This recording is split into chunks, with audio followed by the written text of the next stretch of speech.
जी लेकिन पूर्व सीएम भूपेंद्र सिंह हुड्डा पहुंचे जी सोनीपत लोकसभा क्षेत्र की मीटिंग लेने पहुंचे जी सोनीपत लोकसभा से कांग्रेस उम्मीदवार सतपाल ब्रह्मचारी के लिए वोट की अपील। मैनिफेस्टो बना है खड़गे जी के नेतृत्व में, उसमें हर वर्ग के लिए, चाहे वो किसान है, चाहे नौजवान है, चाहे महिला है, चाहे मजदूर है, उनके लिए अलग अलग प्रावधान किया है।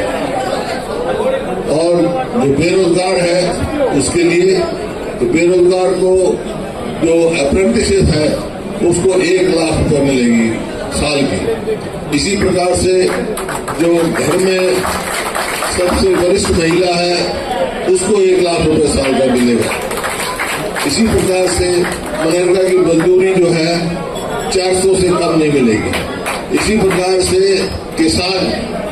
किसान को एमएसपी की गारंटी दी जाएगी और कर्जा माफी से लेकर कर्ज मुक्त किया जाएगा जो किसानों की डिमांड है। इस प्रकार बहुत सी है, मोटी मोटी है, सब आपके पास से पहुंच जाएगा।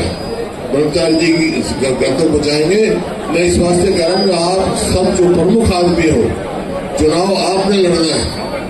ये तो कि कहाँ जा सकेंगे, लेकिन आपको घर घर जाना है और ये संदेश लेके जाना है आपको कि भाई ये है। लेकिन मैं खास तौर पे यहाँ आया हूँ जींद में। ये जो लोकसभा का चुनाव है ना, ये अकेला लोकसभा का चुनाव नहीं है भाई। ये फैसला करेगा कि आगे जो 3 महीने में चुनाव होने वाले हैं, 3-4 महीने में विधानसभा के, वो आम कौन सी पार्टी की सरकार बनेगी उसका फैसला करेगा। और इसमें कोई दो राय नहीं। मैं सारे हरियाणा में घूम के आया हूँ। 36 बिरादरी ने अपना मन बना लिया है कि आने वाली सरकार जो हरियाणा में कांग्रेस की बनेगी। और वैसे तो बहुत सारी बात है, एक मोटी मोटी बात जो हम कह चुके हैं कि कांग्रेस की सरकार बनेगी। अब पूछ सकते हैं आपसे लोग, भैया ठीक है, तो पिताजी आपने केंद्र की और यहाँ की सरकार बनेगी तो आप क्या करोगे? तो मैं 5-4 मोटी मोटी बात बता रहा हूँ, जो कहते हैं वो करते हैं। जैसे पहले बिजली के बिल थे माफी नहीं हो सकते, 1,1600 करोड़ बिजली के बिल माफी, तो मुझे तो बहुत फायदा हुआ। हम करेंगे भाई, हमारी सरकार बनते ही बुजुर्गों की पेंशन 6,000 रुपए देना करेंगे, 6,000 रुपए। इसी प्रकार से गरीब आदमी के लिए 300 यूनिट बिजली माफ करेंगे। और जो गैस का सिलेंडर है 2014 में 400 रुपए का था, अब 1200 का हो गया। लेकिन हमारी सरकार बनेगी तो गैस के सिलेंडर का भाव 500 रुपए से ज्यादा नहीं होगा। और आपको पता है बेरोजगारी कितनी है यहाँ पर हरियाणा में? मैं बताऊंगा आपको, जिस बात की मेरे को टीस है। 2 लाख जो है इन्होंने नौकरियां पक्की खाली छोड़ रखी है, लगाए नहीं है। तो 1 साल के अंदर 2 लाख नौकरियां हरियाणा में लगाएंगे और 30 लाख केंद्र नौकरी। इसी प्रकार से जो हमने 4 लाख जो है 100 गज के प्लॉट दिए गरीब आदमी को डेवलप करके। लेकिन इन्होंने 1 प्लॉट दिया तो भाई 10 साल में बता दो, गांव का नाम बता दो, तो वही स्कीम लागू करेंगे हम। इसी प्रकार से ओल्ड पेंशन स्कीम लागू करेंगे हम। और ये जो खेल खिलाड़ियों के साथ मजाक हो रहा है, वो जो नीति थी हमारी पदक लाओ पद पाओ, वो फिर से चालू करेंगे। तो ये मेरा कहने का मतलब ये है, लेट हो रहा भाई, मेरे मन में टीस है और कुछ नहीं। मैं क्यों घूम रहा हूं आपसे? क्योंकि मेरे मन में टीस है। क्या है कि 2014 में मेरा हरियाणा प्रति व्यक्ति आय में, प्रति व्यक्ति निवेश में, कानून व्यवस्था में, और भाई खेल और खिलाड़ी में और नौकरी देने में नंबर 1 था पूरे देश में। आज नंबर 1 की चीज में हो गया भाई। बेरोजगारी में मेरे आंकड़े नहीं है, ये सरकारी आंकड़े हैं। महंगाई में और अपराध में आप रोज देख रहे हैं, रोज तमाशा हो रहा है। अपराधी फिरौती मांग रहे हैं, कहीं कत्ल हो रहे हैं, कहीं कुछ हो रहा है। ऐसा लगता है सरकार ही नहीं, हमारी बहन बेटी को इज्जत ही नहीं है। तो ये है तो ये केस है भाई, इसको करना है तो इन्होंने जो बताया आपका ये काम हम करेंगे। बात तभी होगा कि हरियाणा को फिर से नंबर 1 बनाना।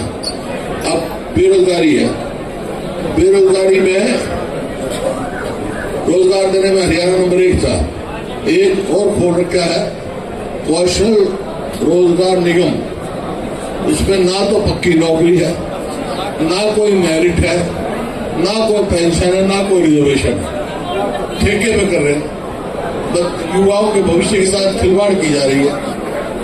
और जिस तरह अग्निवीर क्या किया इन्होंने, अग्निपथ अग्निवीर क्या यही है कि 18 साल का लड़का भर्ती होगा, 22 साल में वापस आ जाएगा, क्या करेगा भाई उसके बाद? तो ये आपके सामने है कौशल रोजगार निगम। तो इसी बात से मिलेगा 2 लाख बोलते ही 1 साल के अंदर तो खाली पद छोड़ रखे हैं, 2 लाख हम पद करेंगे। आज तो ऐसी परिस्थिति हुई है हरियाणा में, अस्पताल में जाओ तो डॉक्टर नहीं, स्कूल में जाओ तो मास्टर नहीं, दफ्तर में जाओ तो कर्मचारी नहीं। कहाँ जाएंगे? कहाँ जाएंगे कर्मचारी?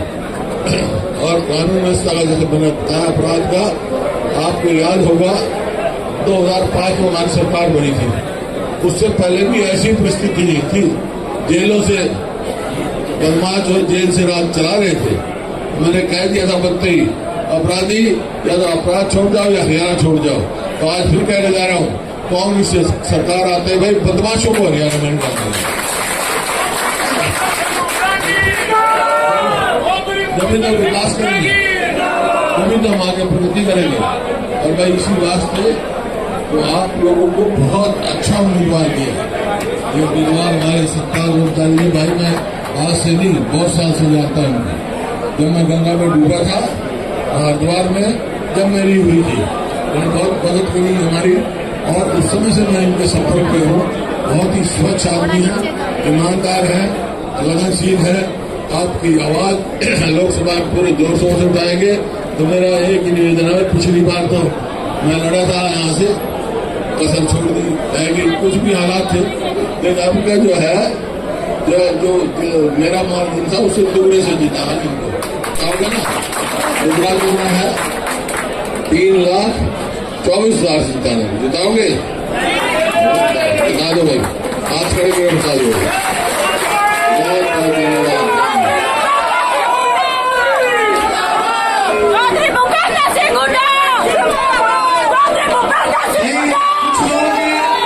एक बार मैं सबसे अनुरोध करूंगा, कुछ लोग हरिकेश रेड्डी जी पूर्व सरपंच नरसाना जेजेपी छोड़ करके कांग्रेस पार्टी ज्वाइन कर रहे हैं।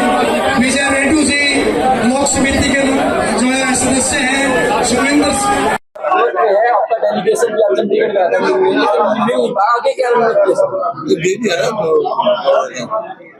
आपको दे दिया। आपने जो आग्रह किया है इसको सरकार को नैतिकता तौर पे बदल देना चाहिए, असेंबली डिसॉल्व करके और चुनाव कर देना चाहिए, राष्ट्रपति शासन होगा। सर नैना चौटाला का विरोध है उच्चारण में, कांग्रेस के कार्यकर्ताओं पर आरोप लग रहे हैं, दिल्ली से चौटाला बार बार कह रहे हैं, क्या कहेंगे? देखिए किसी पे आरोप लगाना तो अपनी कमी को छिपाना होता है, लेकिन इनका लोगों में विरोध है। लेकिन मैं बार बार कह चुका हूँ कि भाई इनका इस किस्म से विरोध नहीं करना चाहिए। लोगों को गाँव में आने से रोकना नहीं चाहिए। इनको रोकना है विपक्ष वालों को तो भाई लोकसभा में जाने से रोकना है, विधानसभा में जाने से रोकना है, गाँव में रोकने से कोई हुड्डा साहब केजरीवाल जी को जमानत मिली है, क्या हरियाणा में प्रचार के लिए आएंगे? जो पूछो इंडिया गठबंधन नेता हाँ है, एक उम्मीदवार लड़ रहा है। चौधरी वीरेंद्र सिंह ने कांग्रेस से दूरी बनाई है, क्योंकि लगातार जब लोकसभा से प्रत्याशी है और उनके जो कार्यक्रमों में नहीं जा रहे जयप्रकाश के। फिर मैं क्या करूँ? मेरे से क्या सवाल है? मेरे से सवाल मेरे पूछो ना भाई। नहीं वीरेंद्र सिंह सवाल वीरेंद्र सिंह से पूछो। कांग्रेस में कहीं नहीं एक बार फूट नजर आ रही है, एकजुट है। आप भी जो है चौधरी नामांकन भरने के नहीं पहुंचे थे, नामांकन भरने के लिए नहीं पहुंचे थे जगह। हाँ बुलाते तो मैं जाता हूँ, जिसने बुलाया मैं गया। मेरे सब कांग्रेस के उम्मीदवार है, कांग्रेस से एकजुट है। तो बीजेपी के जो प्रत्याशी है उनका लगातार जगह जगह विरोध हो रहा है, इसके बीजेपी के जो प्रत्याशी तो मैं तो कह चुका हूँ कि विरोध ये उनको गांव में घुसने से नहीं रोकना चाहिए। लोगों को मैं अपील कर रहा हूँ उनको लोकसभा में पहुंचने प्रजातंत्र है, सब है। तो ब्रह्मचारी जी को आपने दे दिया सोनीपत से, पिछली बार भी आपने यहाँ से चुनाव लड़ा था, आपकी बार किया मिसाल नहीं, ब्रह्मचारी कितने वोट से जिता पाएंगे आपका जो सहयोग रहेगा? भारी बहुमत से जीते हैं, भारी बहुमत से जीते हैं। तो सट्टा बाजार तो 5 दिख रहा है फिलहाल कांग्रेस का। सट्टा बाजार का तू जाना भाई, जो सट्टा बाजार देखता नहीं, ना सट्टा लगाता ना सट्टा